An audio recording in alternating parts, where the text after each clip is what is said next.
Waajjirri carraa hojii uumuu fi ogummaa magaalaa Adaamaa leenjistoota kolleejjii Pooliteknikaa Adaamaa fi Pooliteknikaa Wanjiitiif leenjii ijaarsa dandeettii guyyaa 5 kennaa ture xumure. Leenjichi biiroo carraa hojii uumuu fi ogummaa Oromiyaa fi waajjira carraa hojii uumuu fi ogummaa magaalaa Adaamaatiin kan kennamaa turedha. Diiniin kolleejjii Pooliteknikaa magaalaa Adaamaa obbo Daalee Jaamboo kaayyoon leenjichaa inni ijoon kolleejjota keenya akka naannootti jiran ammayyeessuun dinagdee keenya jijjiiruudhaaf intarpiraayizii uumuun dijitaalessuu qabna jedhan. Kana malees humna namaa ijaaruun itti fayyadamummaa hawaasaa dhugoomsuu akka qaban dubbataniiru. Smart kolleejjii tokko ka godhu inni guddaan humna namaati.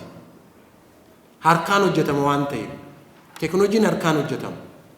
Wanti muluun harkaan hojjetama. Harkaan yoo hojjennu ammoo bireenii kennaa wal tusisin. H sadiin san yaadu head, heart, hand. Waan jennu san yoo qabaanne kana muluu yoo filifinne addunyaa kana jijjiiruu dandeenya jechuudha. Kanaaf qabxiin ijoon kolleejjota keenya akka naannootti jiran ammayyeessuu jechuudha. Gaafa ammayyeessinu dinagdee keessatti waan taphachuu qabnu san taphannaa jechuudha.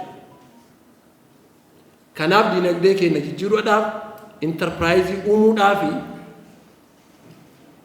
dijitaal gochuutu nurraa eegamu waan jiru san qabannee kolleejjota keenya hunda isaa ammayyeessinee gara dijitaalaatti fiduutu nurra jiraata.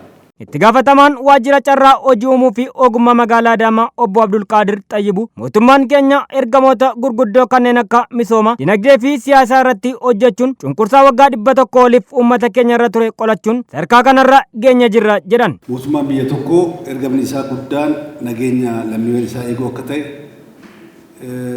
seenaa addunyaatti sinimaa saayinsiinis ni dhugoomsa. Mootummaan keenyas ergamoota gurguddoo akka mootummaatti bahuu qabate keessatti nageenya misooma sirna dimokiraasii ijaaruu akka ta'e maanifeestoo isaa irratti tumee uummata isaa wajjin mari'atee itti walii galee jira. Biyya kana akkuma biyyaatti itti fufsiisuu danda'uun sirni kun baay'ee sirna cimaa waan ta'eef gaggeessaa fageessee yaadu gaggeessaa dursee waa hunda tilmaamuu danda'u waan qabnuuf. Itti dabaluunis kana keessatti immoo addunyaa kana itti fufsiisuun mootummaa cimaa ijaaruun sirna mootummaan keenya qabatee jiru galmaan ga'uun kan nurraa eegamudha jedhan. Nageenya kan hiiku, nageenyi kan mirkanaa'uu danda'u lammiin kabaja nagaaf yoo kennu, nagaaf yoo tumse, nagaaf yoo lallabe, nagaaf yoo ijjate qofaadha. Mootummaan loltuu kumaatama fedhe yoo qabaate hawaasni nagaaf hin tumsine yoo ta'e nageenya buusuu hin danda'u.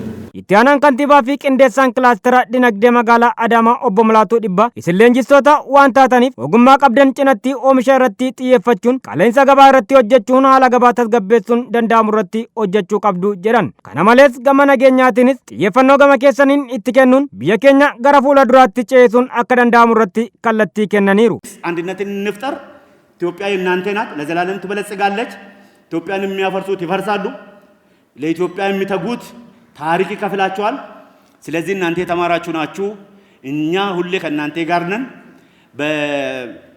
በምርትና ምርታማነት በኢኒሼቲቭ ውስጥ ተሳተፉ፣ በህብረት ስራ ማህበር ተደራጁ። ሌንጂቶኒ ሌንጂቻ ሌንጂያ ቱረን tokko tokkos gama isaaniin leenjicha irraa waan hedduu baranneerra jechuun muuxannoo arganne kanammoo hojiitti jijjiiruun nutis gama keenyaan hojjechuun qaala'insa gabaa ni tasgabbeessina jedhan. Leenjiin kun dhugaa dubbachuudhaaf leenjii baay'ee kan nama jijjiirudha.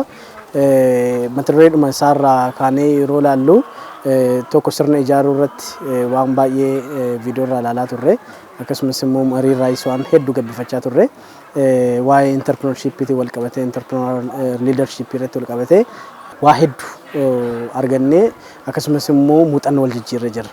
Namni akka of danda'u ogummaadhaan akka of gargaaru akka of tajaajilu teeknooloojii garaagaraa fayyadamuu teeknooloojii kalaquu kan kalaqame muyyuutti fayyaduu kan keenyatti amanuu isaan kana fakkaatu leenjii guyyaa 5 ta'e kan ture irratti yaa'u leenjii gaarii ijaarsaaf ooluuf dandeenya argannee jirra jedha. Ani interpreneer waan ta'e namas kan barsiisuu danda'u waan ta'eef jalqaba ofii kiyyarraa hojiidhaan hojjedhee wanta anaaf ta'u tokko hojjedhee namaafis barumsa kennee naannoo kootiifis barumsa kennee akka fooyyaan abdiin qaba jedhee nan beeksisas nan leenjisas hin jedha. Dhumarrattis leenjitoonni leenjicha fudhachaa turan hojiilee akka bulchiinsa magaalaa Adaamaatti hojjetamaa turan daawwataniiru.